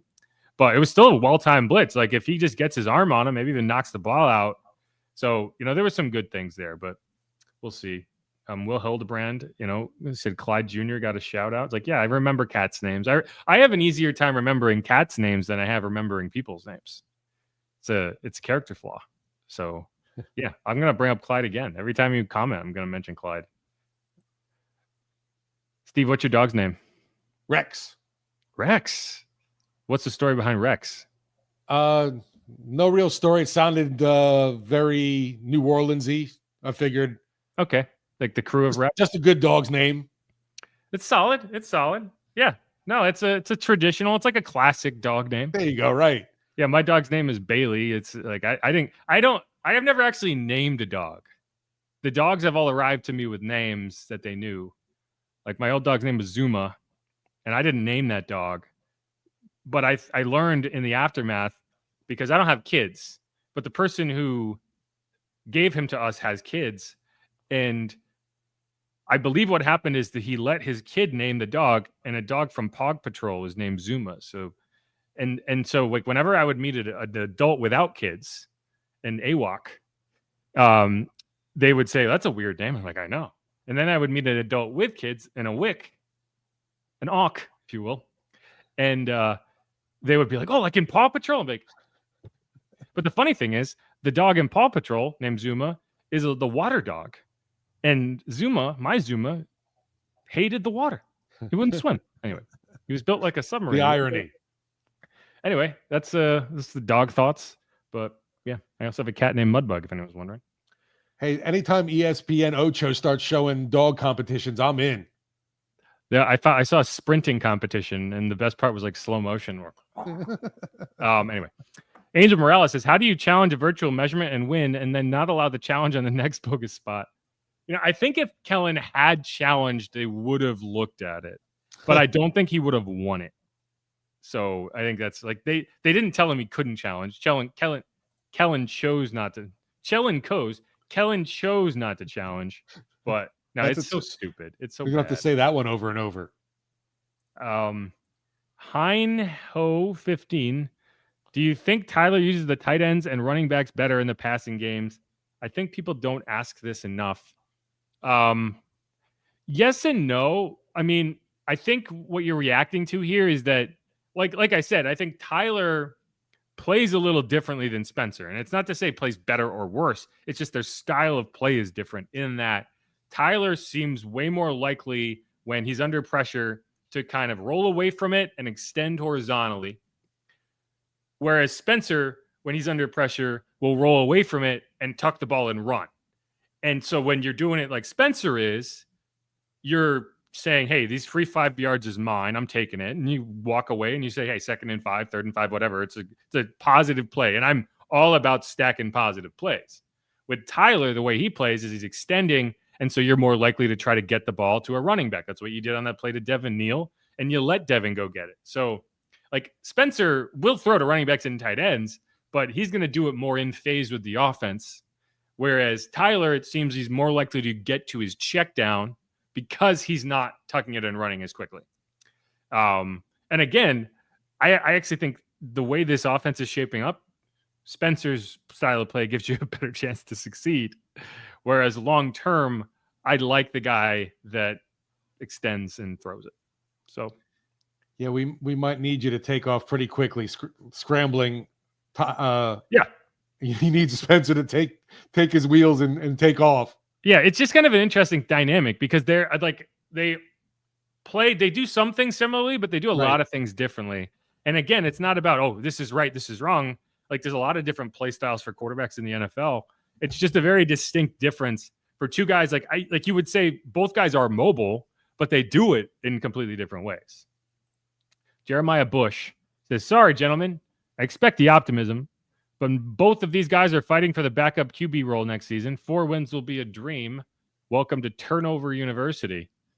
Oh, that seems, 4 wins is what I projected. I don't know if it's a dream.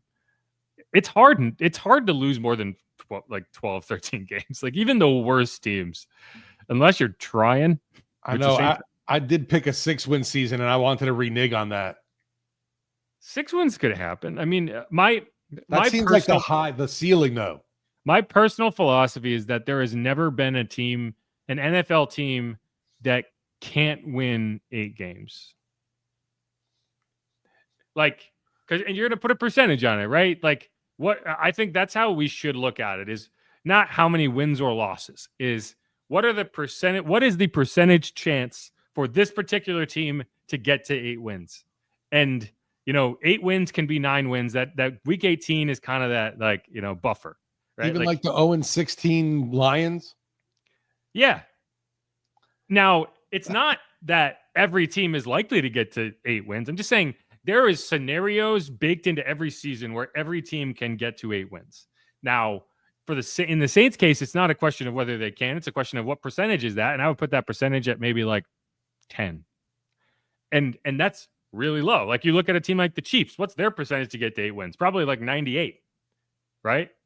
Now, if you lose Pat Mahomes in week 1 and your backup can't get the job done, then that drops precipitously. But it's still a number, right? Like there's no team in the NFL where you look at it and you say they can't get here, but you need stuff to work for you, right? You need the young quarterback to play better than probably is expected. You need good injury luck and the other team to have bad injury luck, right? Like Jeff, we can't get to 8. See, but that's the thing. It is possible. Now, it's very unlikely, and that's why the percentage is so low. But again, like it can happen. It can happen. I'm still think I'm in that fever dream from the first 2 weeks of last year if that happens. Yeah, maybe. But I don't know. Like this is why I put in 4 wins. I put my projection at 4-13, and that doesn't mean I'm going to be rooting for a 4-win season. I'm still going to go. I would much rather be wrong than right. Yeah, no doubt. Right. Right. Like if they go out and win their first 4 games, I will be thrilled. I won't be sitting. And this is my problem with a lot of sports analysis is you make a prediction. Tyler Shough's going to start week 1. And then it becomes kind of clear that you were wrong. And maybe you're not wrong. Maybe Kellen comes out and surprises everyone and says Tyler's week 1 starter. But like what ends up happening is instead of just adjusting and like saying this is where I was then based on new information, this is probably what's going to happen. It becomes this like stubborn, well, now I'm going to just argue disingenuously that this is true, even though it's clearly not, just to justify my first take. And that's bad analysis, right? Like that's just not like you can just admit that, hey, I was going off bad information. I was wrong. Like not you. I'm wrong all the time. Nobody wants to admit they're wrong. Right. But like I'm going to predict 4 wins and then get upset because I was wrong. It's like, no, I'm going to be thrilled if I'm wrong if they end up going out there and winning 8 games. Now, it probably still wouldn't benefit them in the long run because it would just ruin the draft pick and you'd still be where you were, but it would at least mean that things went well in Kellen Moore's first season. And it would have to mean to some extent that the quarterbacks put out a positive effort. And so while you did ruin the draft pick, it could be because things went well. So that's where I'm at with it. But I mean, you could have 2 guys with backup QB ceilings, but you have to find out. Yay. And here's the thing. I think that's a good example of like, if Tyler came out and played well, it would be, so. The angry mob is waiting. Will Hildebrand says Kool-Aid drank too much of himself. Fair. He also says, my first sack as a kid, I panicked and jumped in the air and grabbed the QB's face mask. Just thinking about it, like Kool-Aid, honestly, he ain't seen a receiver like Sutton.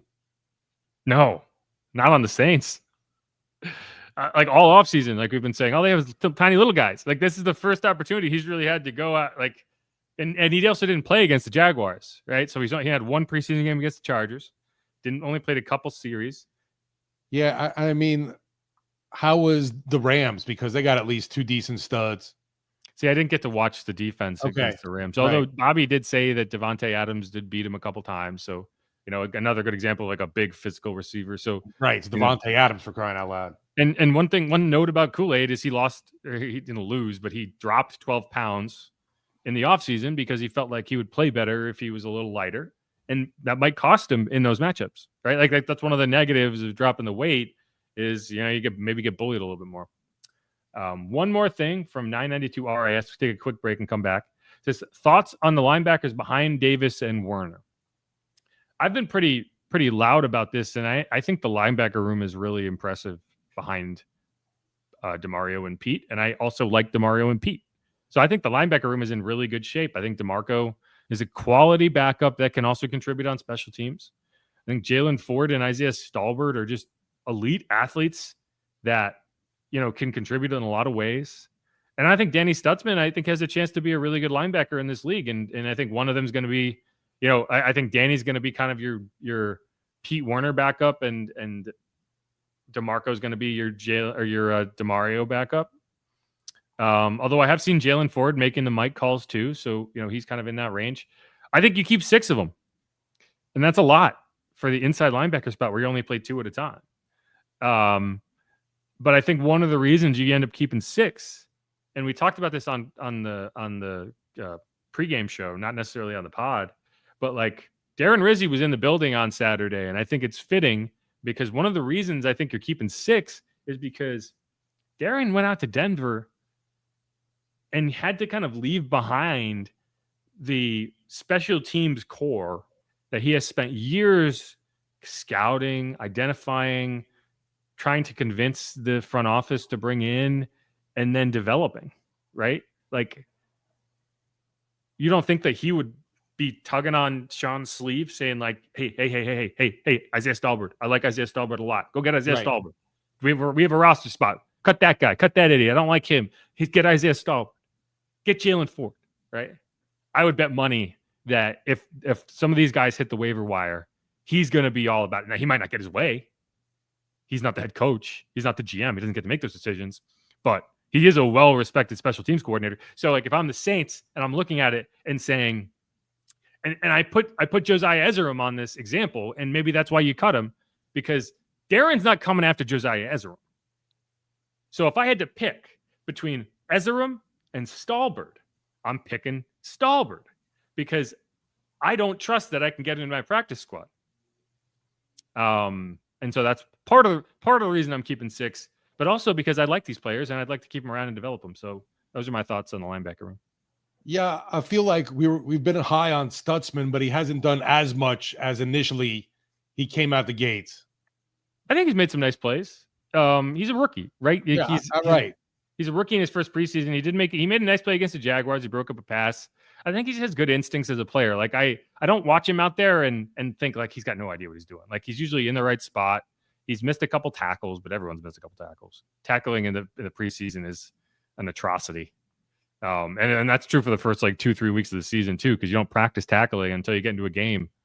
So yeah. Do you have anything else before we hit a quick break? No, just like I've mentioned before, Ford's a guy you look at and you become enamored with. He just looks the role, and happy to see him blossoming. Agreed. But all right, quick break. Inside Black and Gold. If you haven't subscribed yet, please do that. We are going through viewer questions. We have about 30 new comments in there, so I'm going to kind of run through those. That'll be our second segment, and then we'll get out of here. Who dat? Go Saints. Be easy, y'all. We'll be right back.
And we are back on Inside Black and Gold. Jeff Nowak here alongside Steve Geller.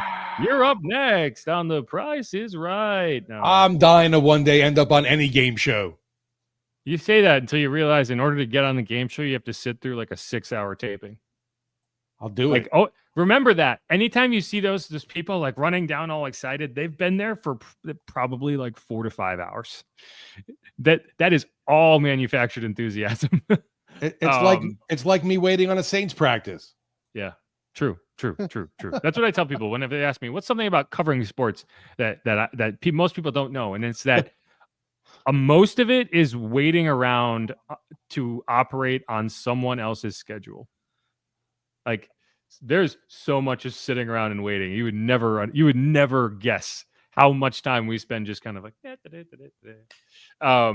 hey, at the end of the day, we get to watch a football game, so I can't complain. Yeah, we get paid to talk and watch football, so why boo us? Exactly.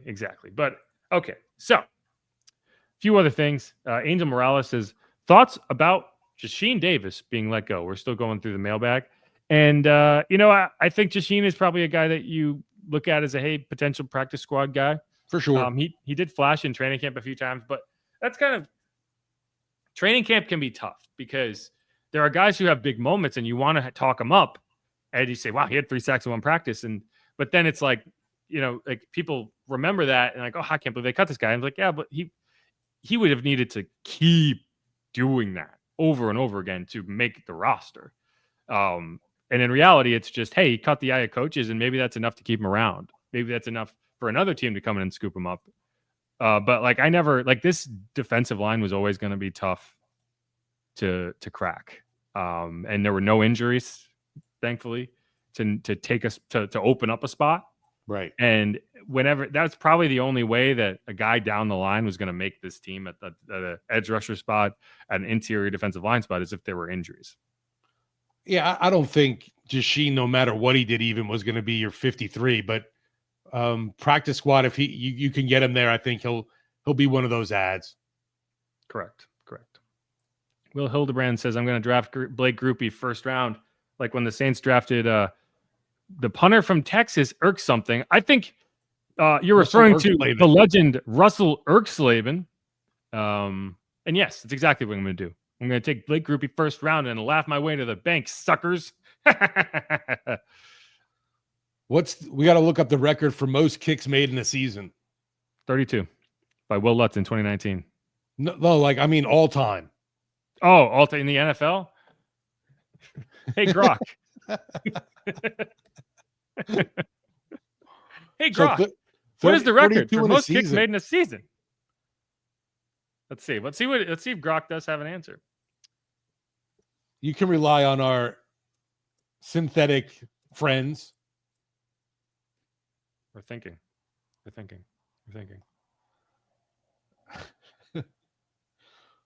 Most kicks made in the season. According to this, which I do not, take with a grain of salt, because this is the AI chatbot. And this AI chatbot in particular is the one that I most fear will try to take over the world. Like, if there was any AI chatbot that I thought had the most potential to be Skynet, it would be Elon Musk's chatbot. But either way, you're feeding it, Jeff. I am, and I feel bad, but it's just there. And the record, according to this, is 44 by David Akers in 2011. So I think he could push that. I think there's a chance. Like, I think it's something we're going to have to track, because that's what's 44 divided. So there's a 17 games. It's what, 3? We're going to have we'll be starting the groupie tracker. It's 2.5 a game. So, hey, it's 3 in 9 games and 2 in 8 games. Shoot, that seems doable for sure. It seems likely, right? Like, I think there's going to be games this season where Blake kicks it 5 times. And the only question, the thing is, like, he's not only going to have to, he's got to make the kicks, right? Yes, right. But if he's at like 98% right now in camp. So if he kicks anything close to that, I think he's got a chance. And the record for the Saints is 32. And I think he blows that out of the water. So we'll see. But 32 by Lutz, man. Bordelais says it's Jawan and everyone else in that room. That's correct. That's correct. There's just no one else in that tight end room that does anything for me. Platypus practicus. Platypus practicus, that's the name, says the answer at QB is Shough. He tied with Rattler and has 8 fewer starts and was consistently getting. I mean, it drives me nuts when people try to use the preseason starts as a start and say, "Oh, Tyler Spencer has 6 starts." But he tied with Rattler. I mean, it's tying there really relative. is no wrong answer to me. Huh? There's no wrong answer on this to me. You could go either way. Like, I'm not telling you Tyler couldn't right. possibly go week 1. I don't think that would. I think you're better off if you can giving him time to sit and wait. Right. And I don't even think it has to be that long, but I do not want to have my rookie go up to Buffalo, second road game in a row, and get just undressed by that Bills team. Like, I just don't want to see it happen. I don't. It's not going to be good for anybody. So yeah, that's probably my biggest thing. And I think Spencer, and it's like, you don't want to just throw someone to the wolves, but to me, it's like, hey, Spencer, here's an opportunity for you to prove what you can do. And if he does, fantastic. If he doesn't, then hey, you got the rookie and you have the trigger you can pull whenever you need it. And I think there's a benefit to that. Platypus practicus again. I'm getting good at saying that name. Amadi looked good other than that whiff tackle on the blitz. He ran right past Ellinger. Yeah, it's kind of a give and take, because it's like, that was a good blitz, just not a great finish. But yeah, gotta get better. Will Hildebrand says his first cat's name or dog's name was Dexter Morgan, which, surprise, mother trucker. I appreciate that Dokes memes have come back on social media. You know who Dokes is? Have you seen Dexter? No, I have not. Well, you've probably seen the memes where, we were talking about this during the pregame show the other day. Like, there's a lot of like, surprise, anyway, look it up. Okay. Look up Dokes memes. You'll find it. Angel Morales, we got positivity, says, I'm going, but I still see them going 10-7, assuming they can fix the line.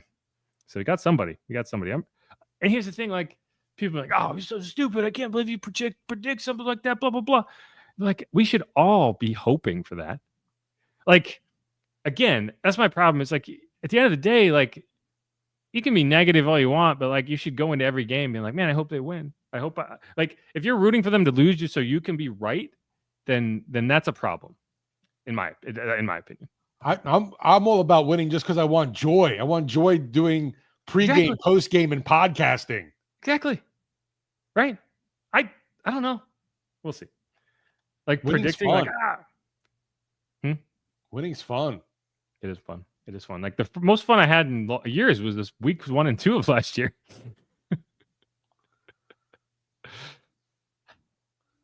Who needs Drew Brees when you have Groupie? I agree. Jan Doe says, pretty cool. I predicted the uniform update. I still laugh when I think about what Steve said about Watson. I don't know. I'm not sure what we're referring to here. It was definitely not something nice about Massage Watson. Massage Watson. Okay. Yeah. Interesting. All right. Yeah. I don't think I was saying anything bad about Ben Watson. Yeah, I don't think that's what it was about. And Bordelais, we can finish up on this. Yeah, man, less crime in the city when we win.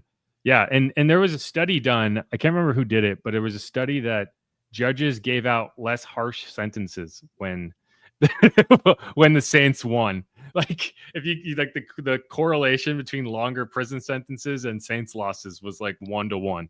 Yeah, so it just affects everyone's mood, man. It affects everyone all the way down the justice system. But all right. Who dat? Yeah, you're probably more likely to get out of a ticket. The guy will just give you a warning.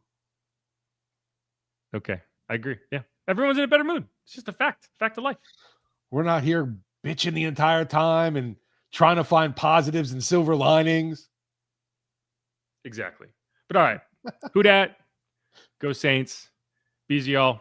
See you later in the week. Quarterback, QB1. Who's he going to be? We're going to find out. We got a 27 cuts coming tomorrow. Some people about to be sad. We'll talk about it. Till the next time. Who dat?